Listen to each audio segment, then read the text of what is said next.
This video is proudly sponsored by Gamersgate. Download games anytime, anywhere. Visit Gamersgate.com.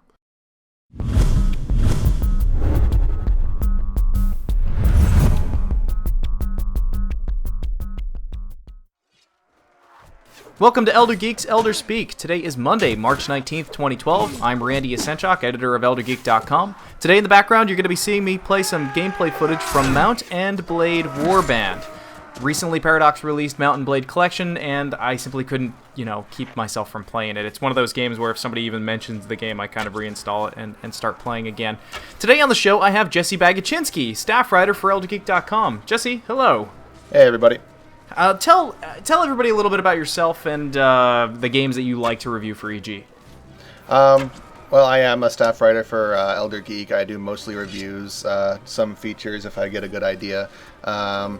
The games that I like to review, well, mostly Dynasty Warriors, but I also like to delve into some Kingdom Hearts and other adventure games and RPGs like that. Are you kind of antsy for Kingdom Hearts 3? Whenever they say anything about it. I haven't heard anything about it yet, so... that seems to be the big sequel that all the Kingdom Hearts fans want is KH3. But Anyway, moving on. Only two news items for the day, so it's going to be a little bit of a short episode, but hope everybody doesn't mind. EA is going to be shutting down servers for their online games, which is absolutely nothing new, but they're doing it for some of their online pass system games, which is kind of a big thing since EA was one of the first companies that came forward and made it a big deal about paying for an online pass to play for some of these games. Some of the more recent games that are going to be shut down is Battlefield 3 for the iPad, the iPhone, and the iPod Touch. It's called Battlefield 3 Aftershock, and I don't know if you've ever heard it or played it, but apparently it was just a giant nightmare. I've never even heard of it. No, it's just that whole trying to cash in on a big name. Fantasy Safari for iPad, Ghost Harvest for iPhone, and then later on in April 13th, they're actually going to be shutting down the servers for Boomblocks Bash Party, which I think was actually one of my first video reviews for Elder Geek, and it's an awesome game. Burnout Revenge for the 360, EA Create PC, PlayStation 3, EA Sports Active 2.0, EA Sports Active NFL Training Camp, FIFA 10, Godfather 2, MMA, Need for Speed, Saboteur, and spare parts for PlayStation 3. I'll try to have a list of these actually up on ElderGeek.com so everybody can actually see which games are being shut down and which ones aren't. Are you affected by any of these games, dude? Just the Saboteur. I'm pretty pissed off about the loss of the Midnight Club. But, yeah. No, I'm just kidding, but no. No, but it's true. It totally adds an air of authenticity of the game. Yeah, I guess that's true. But, so I guess if you have it, just download that Midnight Club now. Yeah. Other than that, no, I'm not affected at all by any of these. No, like I said, Boomblocks for me and Saboteur for me as well. I really liked that game. And as far as open worlds, sandboxy kind of shooter games, that one's one of I would throw it in my top 10 for this generation. Oh yeah, that game was super fun. Yeah. It didn't review well, but it was one of those games, guilty pleasure game almost, It was just fun to run around and blow stuff up. Yeah. That was the whole purpose of the game, was to just blow things up. I mean, yeah. and in World War II, Paris. So how awesome is that? Pretty awesome. Yeah, that and Jesse, we actually missed this out. We were actually in DC in January, but and we'll be missing this as well. But right now, the Smithsonian is airing the Art of Video Games exhibit, which is pretty damn exciting. It kind of puts that whole debate of whether or not games are art to rest. If it shows up in the Smithsonian, then damn it, it's art. Take that, Roger Ebert. Damn right, dude. March 16th through the 30th of this, March 16th through September 30th of this year is the Art of Video Games exhibit, which I'm so sad that I don't live in the DC area anymore, but I still have a lot of friends down in the DC area, so I might have to make a special trip down there just to check it out. Yeah, that would be really cool to see. Absolutely. You wanna go through some of these? Well, it's a long list. We'll try to have the list of the actual games that are on display there at the Smithsonian, but I'll hit a few highlights. For the Atari, they've got Pac-Man, Space Invaders, Pitfall, and Combat. Let's see. For the NES, they have Super Mario Bros. 3, 1943, Battle of Midway, Legend of Zelda, and Desert Commander, which I don't think I've ever played that one. No, I haven't either. Sega Genesis, Earthworm Jim, awesome. Gunstar Heroes, Phantasy Star 4, awesome. Dune 2, Battle for Arrakis, also awesome. Super Nintendo, Super Mario World, Star Fox, Legend of Zelda, so a lot of Nintendo-based games and SimCity Tactics. Yeah, but it goes all the way up to, current day. They do 2 different generations of PC, which I thought was nice. They did like a DOS/Windows, which has Doom 2, Diablo 2, and Fallout, and StarCraft, the original, but the modern day one has Portal, Flow, Fallout 3, and Minecraft. Yeah. You know which one game I'm glad made it on here, but I'm surprised that it did, but like I said, I'm totally glad that it did.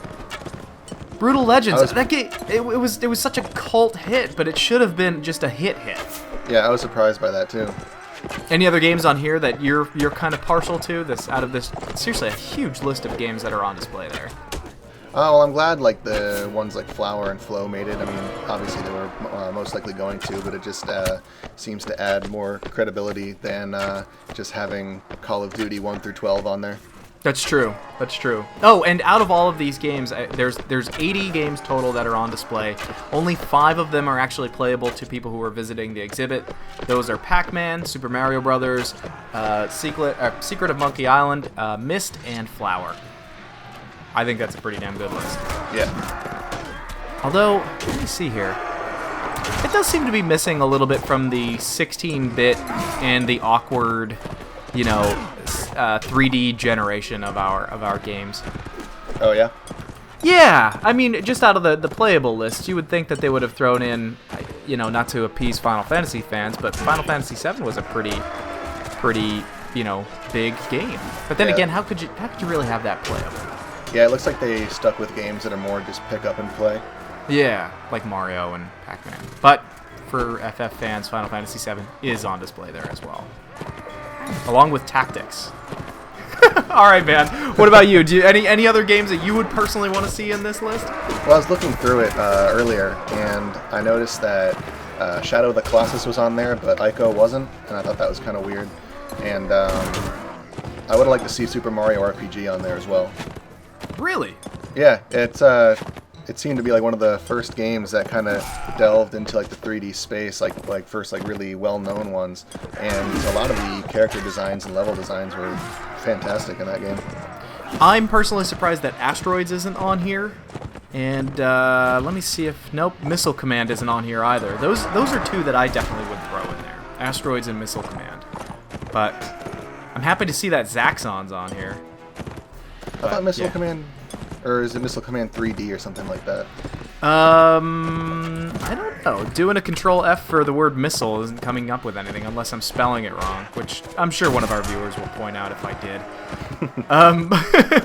But anyway, so if you're heading to DC at all in the summertime, or if you're being dragged to DC at all in the summertime, now they're, aside from some of the really other fantastic things to go see in the DC area, this is now going to be there as well, which, like I said, I almost want to make a trip down to the DC area just to kind of go see this. Oh, look at this. GoldenEye 007 was the winning game in a certain category on the list, but it couldn't be displayed due to copyright restrictions, and so Star Fox 64 was the one that was thrown into place. Oh, it was for the Nintendo 64 era. Yeah, it looks like there were a couple games like that for Rare, because I saw Donkey Kong Country on the website for voting, and it said it was just a blank screen where the screenshot should have been because they didn't have the rights for it. That's so ridiculous. You think they would go out of their way to get those rights? You think those companies would push and say, like, please put it on display at the Smithsonian? Yeah. Wow. That blows my mind. We have Indiana Jones's jacket inside the Smithsonian, but we can't run 007 GoldenEye because of copyright reasons. That's a damn shame. Yeah. Oh well. Honestly, like I said, short news day today. Hopefully you guys got to enjoy some of the background video of me both owning an NPC castle and then also kind of getting my butt stomped by an NPC army afterwards. Let's see. As far as like community comments, let's hear what people think. What games do you think should be in the Smithsonian Art Museum games as art, exhibit. What games do you think from this generation, and what's the oldest game that you think should be in here that possibly didn't put it in there? But that's it for today. Thanks for listening. As always, be sure to follow us on Facebook, and we'll be back again tomorrow on Elder Speak.